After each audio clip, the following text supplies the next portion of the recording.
Néhémie, chapitre 4, versets 9 à 11. Nous priâmes notre Dieu et nous établîmes une garde jour et nuit pour nous défendre contre leurs attaques.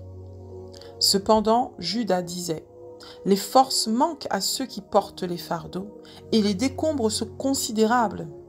Nous ne pourrons pas bâtir la muraille. » Et nos ennemis disaient, « Ils ne sauront et ne verront rien jusqu'à ce que nous arrivions au milieu d'eux.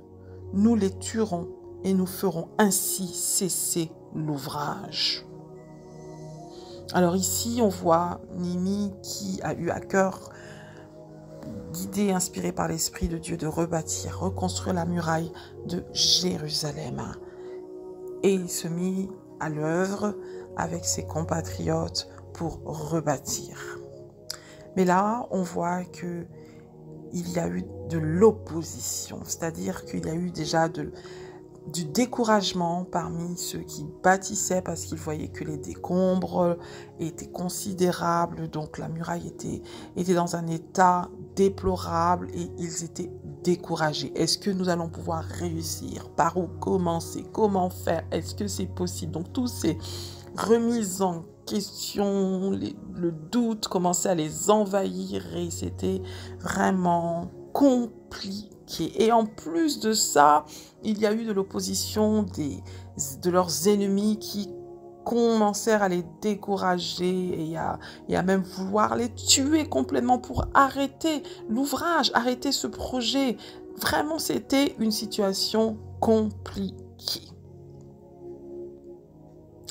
Qu'est-ce qu'on peut apprendre de cela? C'est que quand Dieu te met à cœur quelque chose, parce qu'il a des œuvres pour toi, il a des plans de paix pour toi, il a une mission pour ta vie, sache que quand tu vas commencer à marcher dans cette direction, dans la direction que Dieu veut, qu'il y aura de l'opposition. Il y aura des forces qui vont venir s'opposer pour empêcher à ce que les plans que Dieu a pour toi ne s'accomplissent dans ta vie.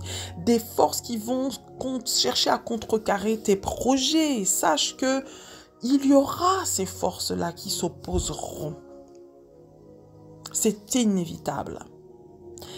Il y a toujours quelque chose qui veut t'empêcher d'accomplir ce que tu as à cœur. Par exemple, tu as à cœur d'entreprendre, tu as à cœur d'écrire un livre, tu as à cœur de lancer un projet associatif. Je ne sais ce que tu as à cœur en ce moment dans ta vie pour 2025. Je ne sais ce que Dieu met à cœur, te met à cœur d'entreprendre, d'accomplir. Sache que l'ennemi n'est pas content et il va faire lever de l'opposition. Il y aura des gens qui seront placés autour pour te décourager.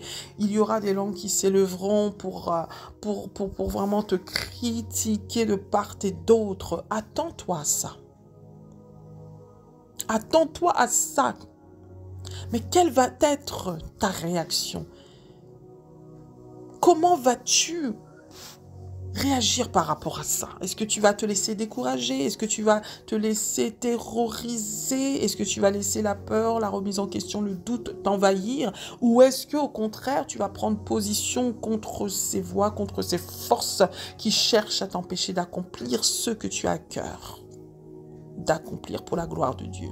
Alors je voudrais t'encourager parce que sache que Dieu est avec toi. Si Dieu est pour toi, qui sera contre toi? Si Dieu combat à tes côtés, qui peut te combattre? Sache que c'est Dieu qui t'envoie en cette année 2025 vers ces nouveaux horizons parce qu'il te donne une vision et il t'envoie pour impacter des vies. Et sache que l'Éternel est ton héritage, c'est-à-dire qu'il est avec toi. Ne crains rien. Continue d'œuvrer, continue d'agir dans la direction que Dieu te conduit, dans laquelle il te conduit en cette année 2025. Ne te laisse en aucun cas décourager par tes ennemis. Parce que si Dieu est pour toi, qui sera contre toi? Au nom de Jésus, sois béni. Amen. Et que tous tes projets réussissent dans le nom puissant de Jésus-Christ de Nazareth. Sois encouragé et continue d'avancer avec la grâce que Dieu te donne. Amen, amen, amen.